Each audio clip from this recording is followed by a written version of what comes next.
Yo, it's your boy Logos, and today I want to react to two of my favorite things, history and Jordan Peterson.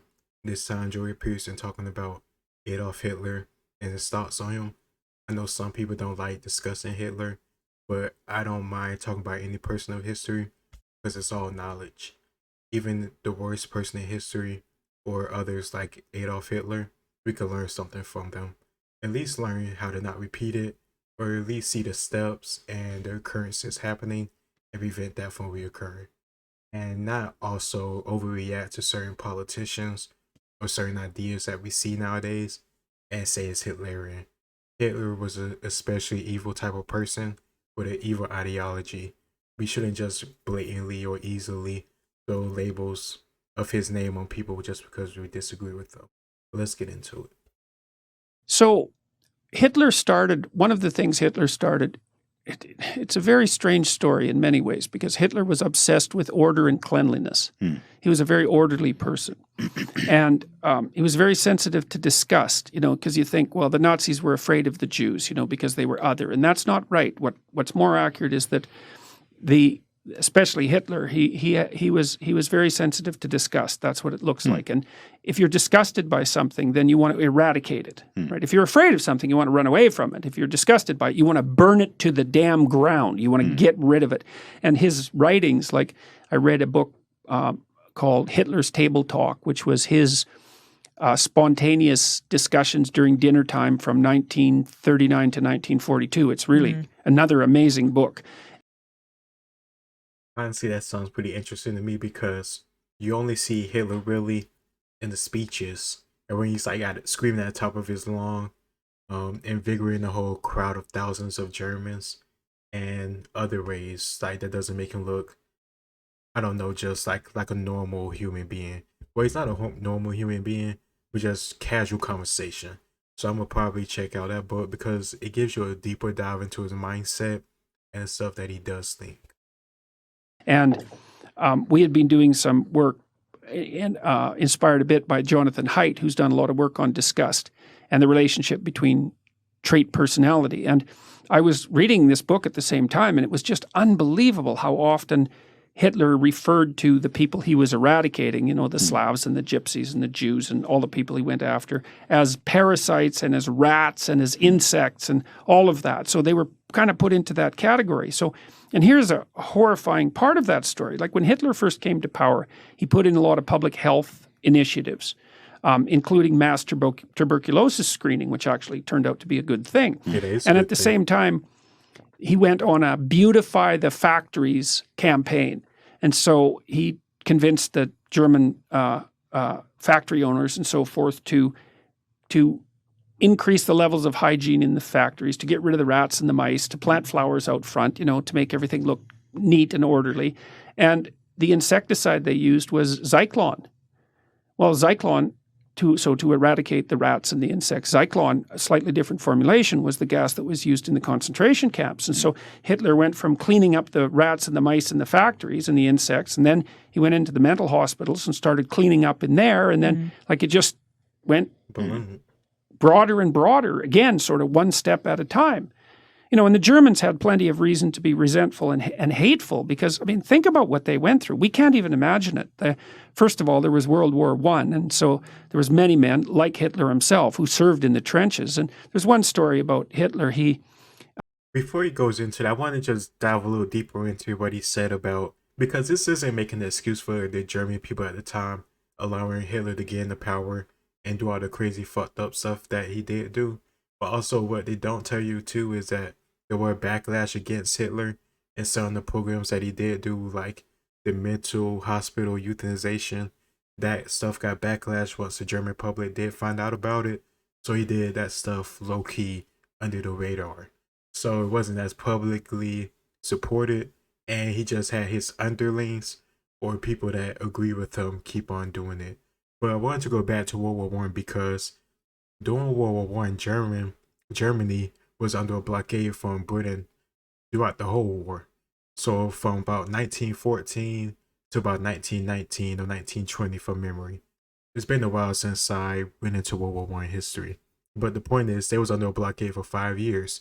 So they had less access to food, supplies, clothing, all the other stuff they were used to throughout their everyday lives before 1914 happened and the war commenced. So for 5 years they went through that. And then after that, in 1920, you have the Spanish flu, but you also have Germany losing the war and the whole government collapsing. The Kaiser government and their totalitarian government collapsed, and that was replaced by the, I can't think of the name, but the Republic, something Republic. And that was a weak government. There was inflation. They still couldn't afford the food or get access to the food they couldn't get to during the war, or not the same quantity that they could before the war. So they was more vulnerable and more willing to listen to radical stuff. I think that's part of the reason why you have socialist thinking nowadays, because society isn't as stable for future generations or current generations as it should be. But the whole point with the whole World War I thing is that Germany was under a lot of pressure for a long time. So Jordan Peterson is absolutely right about Germany suffering for a long time and how the people shouldn't be excused for the stuff that they had a part in, but at the same time, the world didn't treat them as nicely as they should have after World War One. Part of the reason why the World War II happened is because of the peace deals they made with Germany and the reparations that Germany had to pay back to the powers they lost to, France, Britain, and all the other countries that fought against them in World War One. He won a medal for heroism in World War I, and he was sitting around with a group of his buddies and went off to do something, God only knows what. And when he came back, they were all dead because a mine had not a mine. I don't remember some kind of shell had landed in the middle of them and killed them all. It's like that changes you, you know. And then afterwards, there was all these brutalized men who'd come out of the trenches. I mean, you just can't imagine what it must have been like in the trenches, you know, especially if you were there for like a couple of years. You weren't the same person. Get out of there, you're unemployed, your country's in ruins. Then the hyperinflation hits, and every single person in Germany who ever saved any money at all is flat, bloody broke. And then I want to just go back a little bit, because what he said about German veterans is just very, very important, because like he said, Hitler was a German veteran. This resentment from the war that stewed up in Germany among the veterans and amongst the people due to the inflation, but also due to losing the war, that led to Hitler getting power. And what he said about German soldiers, well, every soldier in the war, especially on the Western Front and also the Eastern Front, but definitely the Western Front, because those trenches, those fighting areas didn't move for the most part of the war. They was pretty static for the most part, and that led to a lot of death and suffering. But what he said about the trenches, men couldn't get out of the trenches. Sometimes they would be in those trenches for like months or weeks, or sometimes even longer, depending on the operation. Like Verdun, like the Somme, like Passchendaele, like all these, I almost said glorious because how big they are, but awful, horrible battles where tens of thousands, hundreds of thousands of explosive shells were being fired off at each other back and forth, where world records of like audio and I can't think of like decibels were getting reached by just the amount of firepower being released on human beings over and over and over again. And these German people, these German men was living in the trenches. They somehow was lucky enough to survive it, but they have all this PTSD and trauma. If you want to get like a little picture of how it looked, you can look up Verdun pictures and just look at the crater field that was left over after that whole operation in France. It's called Verdun, Verdun. You can see just the carnage that was left over. There's still mines and mortar shells that were fired off that is still under parts of France and Germany that has yet to go off, and you can't go to those places because it's too dangerous. People can lose their lives over that stuff. And these men lived through it, and then they had to go back home and suffer some more because they can't take care of their families. They went to war, and now they find a whole different war amongst their country, amongst their government. It's just hell on earth for them. And you can't help feel bad for them, because it leads them down this dark path. And now when we first think of Germany, we don't think of Prussia. We don't think of the long hundreds of years of art and culture and good military without the evil ideology behind it. You just think of Nazi Germany for the most part. And that's a problem. Get out of there, you're unemployed, your country's in ruins. Then the hyperinflation hits, and every single person in Germany who ever saved any money at all is flat, bloody broke. And then there's a communist revolution brewing in Russia, and it's like, it's hell. And the Nazis came along and said, well, not only are we going to restore order and greatness, but we're going to bloody well tell you whose fault this is. Yeah. It's like, and Hitler, I've studied him a lot trying to understand what happened. And Hitler was, Carl Jung called him the mouthpiece of the collective unconscious of the German people. So you imagine there's all this resentment and hatred brewing underneath the surface, and all this chaos is there, and the desire for order is like clamoring in everyone's minds. And Hitler comes along, and he's a very powerful emotional orator. And he's watching the crowd, and he listens. And when he says thing A, nothing happens. And when he says thing B, everybody roars. And so he takes note of that. And it's not even conscious exactly, right? Because he's being molded by the crowd. And so they roar. And so so that's a reinforcement. That's a reward. And so then he goes down that line a little bit farther, and they roar some more, and then he tries something else, and it's silent. It becomes like, what they want. You bet. Exactly that, man. He acts out the dark desire of the mob. He was a demagogue, and demagogues like him is nothing new. The whole difference is that he lived in a time and had a position in government. He could enact these evil things that he felt.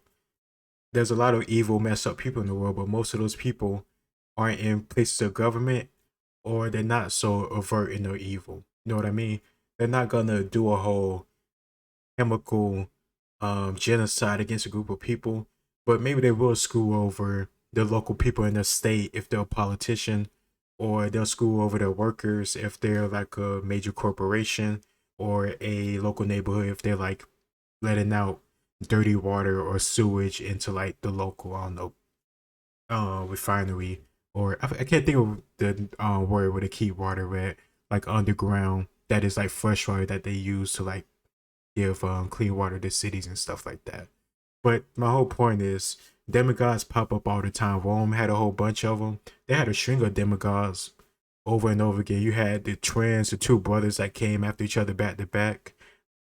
It's just not a new thing. When you have people that are very upset because of their lot in life, and there isn't any action to try to alleviate that plight that they're going through, then you can have somebody come in that is very charismatic and is very, I don't know, willing to bend over to the crowd to get that power and do crazy things once they do have that power.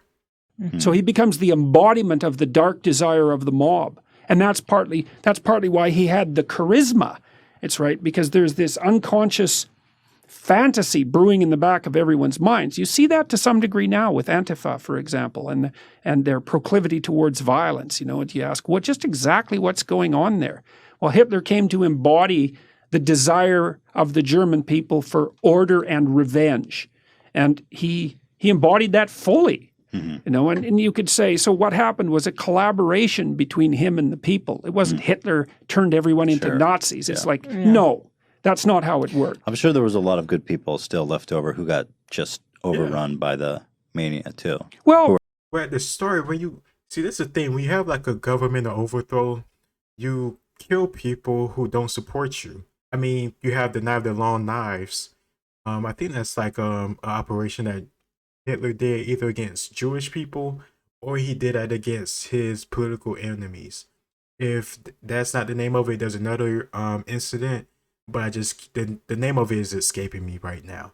But the whole point is, he's right. There was a lot of good people still left over in Germany, but there were very, very few by the time the war started, and damn near gone by the time the war ended, because Hitler knew he couldn't let those people stay around. They undermine his power base, and you can't have those people stick around. It's not just a Hitler thing. That's just a people thing. That's a government thing for the most part.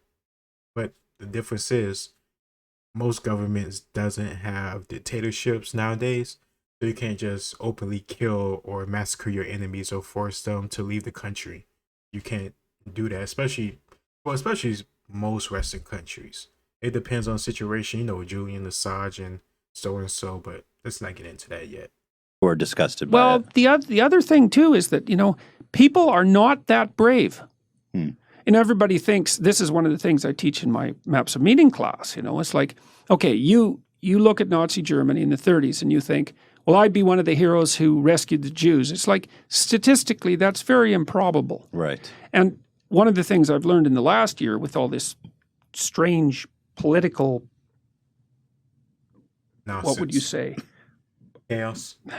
This strange situation that I've been Malarkey. in is how unlikely it is for people to speak up. They just won't. Even tenured professors who are tenured, they're protected. It's like the probability they'll pop their head up and say something that might make them identifiable is very, very low. So It's scary, yeah. I guess you're right. Well, it's and at time, and in Nazi Germany, the stakes were as high as it could get. They didn't tolerate. That's right. dissension. That's exactly right. But even when the stakes are low, people won't Right, speak up, sure. eh? That was a really good video. Of course, it's gonna be a good video when Jordan Peterson is involved.